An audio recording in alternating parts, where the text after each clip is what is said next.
Ciao! Il brano che vediamo adesso è Break Your Heart di Dua Lipa. Questo brano, la linea originale è stata suonata con un synth, ma dal vivo viene suonata con un basso reale, e quindi la linea di basso, diciamo, del synth viene eseguita con un basso assolutamente tradizionale. Il bassista suona la linea con il plettro, in realtà usa anche un precision proprio per avere lo stesso suono, diciamo, del bassista di Dua Lipa, ma in qualsiasi caso lo potete suonare ovviamente con qualsiasi basso. La linea di basso, secondo me, pur avendo pochi pattern, è comunque interessante da suonare.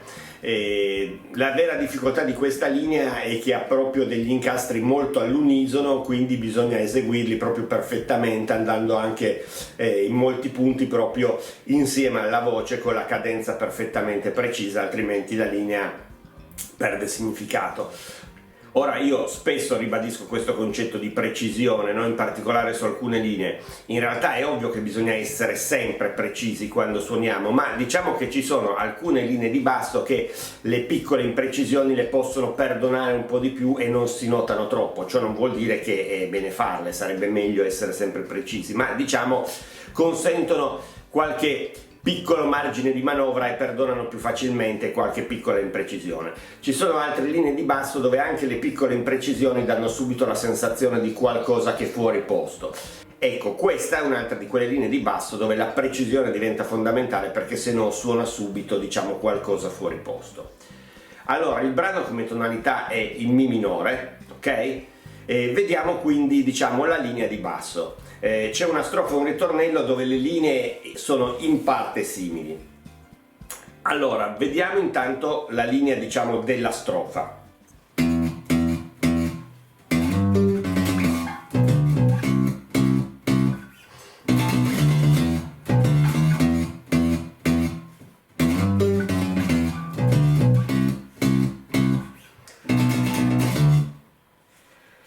Ok, questa è la linea base della strofa. A seconda dei casi la strofa viene ripetuta una volta sola oppure due volte. All'inizio, per esempio, viene fatta due volte, poi si va a finire nel ritornello. Quando riprende il ritornello viene ripetuta poi una volta sola e poi si torna di nuovo nel ritornello.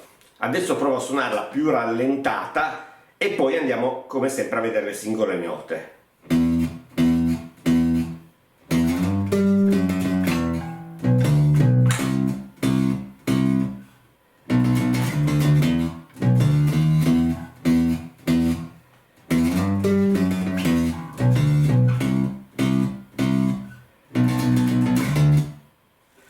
Ok, quindi partiamo in Mi, poi facciamo un glissato per andare al Sol e qui facciamo un salto di ottave, poi andiamo sul Fa diesis e torniamo sul Mi, quindi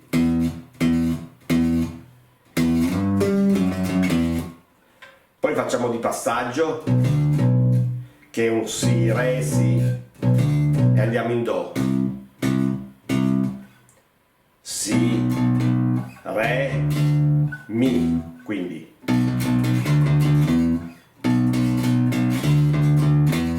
Si, Re, Mi, di nuovo di passaggio, questo è un Si, Re, Re diesis, Mi.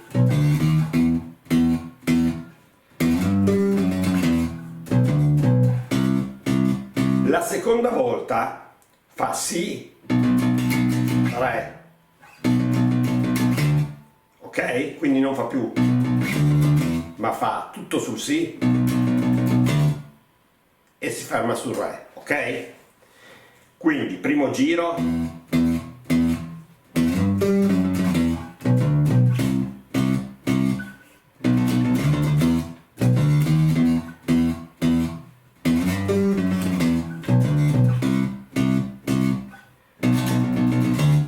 perfetto. Alla fine della strofa, prima di entrare nel ritornello, c'è una parte in cui si apre. In realtà nel brano originale non è suonato, diciamo, dal basso, ma io ci ho aggiunto una tonica di basso, che sono quindi Do, Re, Si, Mi, Re di passaggio, Do, Re, Si, Volendo, siccome il Si dura 2 misure, si può fare un glissando e andare sul Si un'ottava sopra, sempre dalla stessa corda. E a quel punto il brano riparte e entra nel ritornello. La cadenza di partenza è esattamente uguale alla strofa.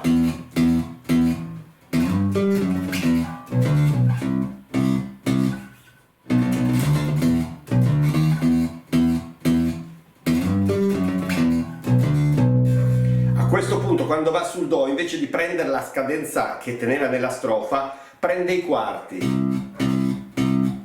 e anche sul Si e poi riparte.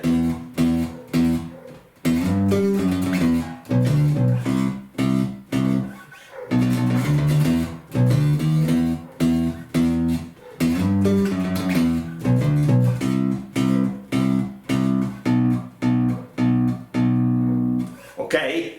E a questo punto abbiamo tutti i pezzi del brano. Come vedete, dal punto di vista strutturale il brano, come dicevo, è abbastanza semplice. La difficoltà maggiore è quella di essere proprio con la giusta cadenza ritmica, perché sono tutti degli unisoni suonati appunto con la voce che ha la stessa cadenza, e quindi anche il basso deve dare esattamente la stessa cadenza ritmica. Buon divertimento, ciao!